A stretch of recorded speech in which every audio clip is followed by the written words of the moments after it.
Hello and welcome to our channel. मेरा नाम है सोनू शर्मा। जैसे कि आप सभी जानते हैं, डीएफसीसीएल की जो एग्ज़ाम डेट है वो रिवील हो चुकी है। 27, 28, 29 और 30 तारीख को आपकी एग्ज़ाम है। ठीक है, यहाँ से आपके पास 20 डेज बचते हैं। अब आपको रिवीजन ही करना है मैक्सिमम। जो भी क्वेश्चन मैं आपको करवाऊँगा मैक्सिमम रिवाइज टाइप करवाऊँगा और कोशिश करूँगा कि जो एग्ज़ाम ओरिएंटेड है वही चीज़ पढ़ाई जाए। अब आप मेरे साथ 20 डेज जुड़िए, मैं आपको 20 मार्क्स बढ़ा के दूंगा। ठीक है, कोशिश करूंगा 20 मार्क्स बढ़ाने की। ऐसे गारंटी तो नहीं ले सकता, लेकिन हाँ बढ़ा दूंगा, कोशिश कर रहा हूँ पूरी तरह। ठीक है, इस वीडियो की बहुत डिमांड थी कि आपके जितने भी रेल म्यूजियम हैं उनके बारे में एक सिंगल वीडियो में बताया जाए। तो ये जो वीडियो है ये उसी से रिलेटेड है, क्योंकि यहाँ से एक या दो क्वेश्चन फंस सकते हैं। मे भी पॉसिबल है एक दो क्वेश्चन आपको यहाँ से देखने को मिले। ठीक है, अगर आपको लगता है मैं स्लो बोल रहा हूँ तो आप स्पीड को बढ़ा लीजिएगा और अपने अकॉर्डिंग देख लीजिएगा। ठीक है, जिन लोगों ने अभी भी ये पीडीएफ बाय नहीं की है वो कर सकते हैं। 20 रुपीज़ दोनों की प्राइस है। ठीक है, ये हिंदी प्लस इंग्लिश में है और ये सिर्फ इंग्लिश में है, लेकिन ये बाय कर सकते हो हिंदी मीडियम वाले भी, दिक्कत नहीं है कोई भी, क्योंकि इतनी इंग्लिश तो आपको आती होगी कि आप थोड़े बहुत क्वेश्चन समझ पाओ। ठीक है, तो मैंने जैसे कि आपको बताया था कम से कम 400 क्वेश्चन आपको सीधे समझ में आ जाएंगे कि लिखा हुआ क्या है, क्या क्वेश्चन पूछना चाहता है। इसके अलावा 50 क्वेश्चन का ऐसा है कि आपको देखना पड़ेगा हिंदी करके कि क्या मतलब इसका। ठीक है, कस्टमर रिलेशन की भी अपने पास पीडीएफ अवेलेबल है, ये इंग्लिश में अवेलेबल है, इसमें कुछ क्वेश्चन हिंदी में अवेलेबल है। आप चाहें तो देख सकते हैं, इसके लिए मैंने एक सेपरेट वीडियो बना रखा है, आप वहाँ से देखिएगा। इसके बारे में अगर जो बाय करना चाहते हैं, परचेस करना चाहते हैं वो कर सकते हैं। और कोई दिक्कत होती है तो आपको ईमेल दे रखा है मैंने और इंस्टा की आईडी दे रखी है, आप दोनों जगह मैसेज कर सकते हैं मुझे। मैं अभी कोशिश करूँगा ज़्यादा से ज़्यादा आपको वीडियो प्रोवाइड कराने की। ठीक है, अभी अगर कोई मेल या किसी चीज़ का रिप्लाई ना कर पाऊँ तो मुझे माफ़ कर दीजिएगा। ठीक है, और अगर कोई गलती हो जाती है वीडियो में तो आप मुझे कमेंट करके बता दीजिएगा, मैं उसको पिन कर दूंगा। ठीक है, क्योंकि मैं भी इंसान हूँ, गलती हो सकती है। स्टार्ट करते हैं। जैसे कि रेल म्यूजियम के बारे में मैंने आपको बताया, अभी भारत में कितने रेल म्यूजियम है, तो आपके पास 37 रेल म्यूजियम है। ठीक है, जिसमें 34 क्या है, ऑपरेशनल है, और जो 3 है वो अंडर कंस्ट्रक्शन है। ठीक है, याद रखिएगा। और जो इंपॉर्टेंट रेल म्यूजियम है उन्हीं के बारे में बात करेंगे अपन। ठीक है, जैसे कि जिनसे क्वेश्चन बने, जैसे कि आपको पता है एक गीतांजलि रेल म्यूजियम से बना था, एक नेहरूगेज रेल म्यूजियम से बना था। ठीक है, ऐसे जो इंपॉर्टेंट है, एक नेशनल रेल म्यूजियम से बना था। ठीक है, जो इंपॉर्टेंट है उन्हीं से अपन क्वेश्चन बनाएंगे। यहाँ अपन देख सकते हैं ये मेट्रो रेल वाला जो रेल म्यूजियम है ये कहाँ पे है, कोलकाता में। यहाँ से क्वेश्चन एनटीपीसी में पूछा था कि दमदम नाम की जगह कहाँ पे, तो ये आपको पता होना चाहिए कहाँ पे है, कोलकाता में। ठीक है, कोलकाता में। ठीक है, यहाँ से क्वेश्चन रीजनिंग में पूछा गया था। ये इंपॉर्टेंट क्वेश्चन इसलिए बता रहा हूँ, दमदम नाम की जगह कहाँ पे है, तो ये कोलकाता में। ठीक है, स्टार्ट करते हैं।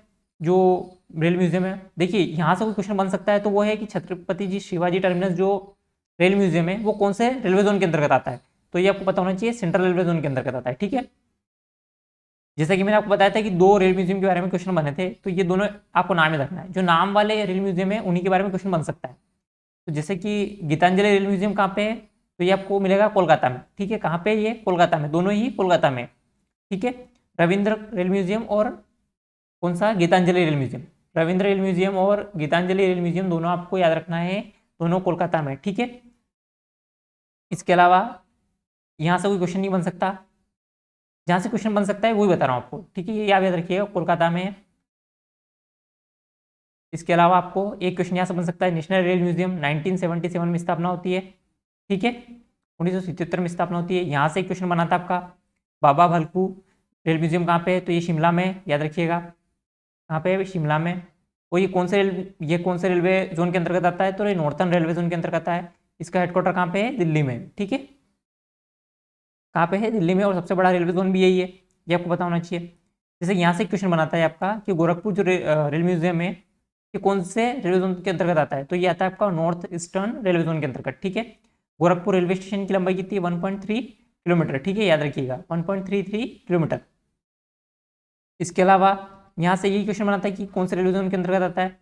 और यहाँ से जैसे ये नया क्वेश्चन यहाँ से बन सकता है क्वेश्चन, इसमें नाम दिया हुआ है इसलिए। भानुभक्त रेल म्यूजियम कहाँ पे है, ये आपका है घूम, घूम कहाँ पे है, ये भी कोलकाता में। ठीक है, पश्चिम बंगाल में, सॉरी। ठीक है, घूम कहाँ पे है, पश्चिम बंगाल में। ये सबसे ऊंचा रेलवे स्टेशन है, सबसे ऊंचा रेलवे स्टेशन कौन सा है आपका, तो वो है घूम। ठीक है, याद रखिएगा। तिनसुकिया रेलवे स्टेशन के पता होगा आपको, ये सबसे पूर्वी रेलवे स्टेशन है भारत का, सबसे पूर्वी। ठीक है, ये जैसे कि ये भी आ सकता है, सुखाना रेलवे स्टेशन कहाँ पे है, कौन से रेलवे जोन के अंतर्गत आता है, तो ये आपको नॉर्थ ईस्ट फ्रंटियर रेलवे के अंतर्गत आता है। ठीक है, बहुत सारे लोगों को एक कंफ्यूजन है कि सबसे छोटा रेलवे जोन कौन सा है। ठीक है, तो जैसे कि यूं देखा जाए तो कोलकाता मेट्रो सबसे छोटा है। कौन सा है? कोलकाता मेट्रो सबसे छोटा है। मैं क्लियर कर देता हूँ ये आपको, ठीक है। इसके अलावा ये यहाँ से भी कोई क्वेश्चन नहीं बन सकता। नेक्स्ट देखते हैं अपन, यहाँ से कोई क्वेश्चन बन सकता है। देखिए यहाँ से तो कोई क्वेश्चन बन ही नहीं सकता, आप देख लीजिएगा ये तीनों से, क्योंकि नाम है तीनों में। जोधपुर आपको वैसे पता चल जाएगा कहाँ पे, अजमेर पता है, बीकाना कहाँ है, ये तीनों पता चल जाएंगे आपको, तो इसमें कोई दिक्कत नहीं है, ये बन सकता है। रीजनल रेल म्यूजियम कहाँ पे है? तो ये आपका चेन्नई में, ठीक है। चेन्नई में आईसीएफ का हेडक्वार्टर है। आईसीएफ की स्थापना 1955 में होती है, ठीक है। कब होती है? 1955 में होती है। और कोई क्वेश्चन यहाँ से बन सकता है तो देख लेते हैं अपन। मेरे हिसाब से तो यहाँ से भी कोई क्वेश्चन नहीं बन सकता। ये जैसे कि मैंने आपको बताया था नैरो गेज म्यूजियम कहाँ पे है, तो ये पूछा गया है, ठीक है। ये नागपुर में, कहाँ पे है? नागपुर में। और कौन से रेलवे जोन के अंतर्गत आता है? ये साउथ सेंट्रल रेलवे जोन के अंतर्गत आता है, याद रखिएगा। एक यहाँ से भी क्वेश्चन बन सकता है, रीजनल रेल म्यूजियम कहाँ पे? तो ये आपका मैसूर में। कहाँ पे है? मैसूर में, ठीक है। ये कौन से? ये भी साउथ वेस्ट रेलवे जोन के अंतर्गत आता है। इसके अलावा यहाँ से क्वेश्चन क्या बन सकता है? यहाँ से कोई क्वेश्चन बन सकता है क्या? नहीं, यहाँ से कोई क्वेश्चन नहीं बन सकता। ये पूछा जा सकता है कि प्रतापनगर कहाँ पे, तो ये आप देख लीजिएगा कि कहाँ पे क्या है, ठीक है। और मेरे अकॉर्डिंग तो यहाँ से इतने ही क्वेश्चन बन सकते हैं। ये 2-3 नाम ही आपको याद रखना है। कौन कौन से? एक तो नैरो गेज वाला याद रखना है, गीतांजलि याद रखना है, ठीक है। और एक को रविंद्र याद रखना है, और एक को नेशनल रेल म्यूजियम याद रखना है, ठीक है। ये एक इंपॉर्टेंट है। और इसके अलावा कोई छूट रहा है क्या आपका? ठीक है, एक ये रीजनल रेल म्यूजियम इंपॉर्टेंट है, गीतांजलि रविंद्र मैंने आपको बता दिया है, ठीक है। नेशनल रेल म्यूजियम, और ये बाबा भालुक वाला, ठीक है, ये इंपॉर्टेंट हो सकता है। ये आपको 20 नंबर जो बढ़ेंगे वो ऐसे बढ़ेंगे, ठीक है। जो आपने पढ़ रखा उसके अलावा आपको पढ़ना पड़ेगा एक्स्ट्रा, ठीक है। ये इंपॉर्टेंट रेल म्यूजियम है। इसके अलावा मैं आपको इंपॉर्टेंट रेलवेज की जो सब्सिडरीज है उनके बारे में बता दूंगा अगले वीडियो में, ठीक है। अगर आपको वीडियो पसंद आए तो आप लाइक और कमेंट कर सकते हैं। Thank you. इसी से इस वीडियो का एंड करते हैं।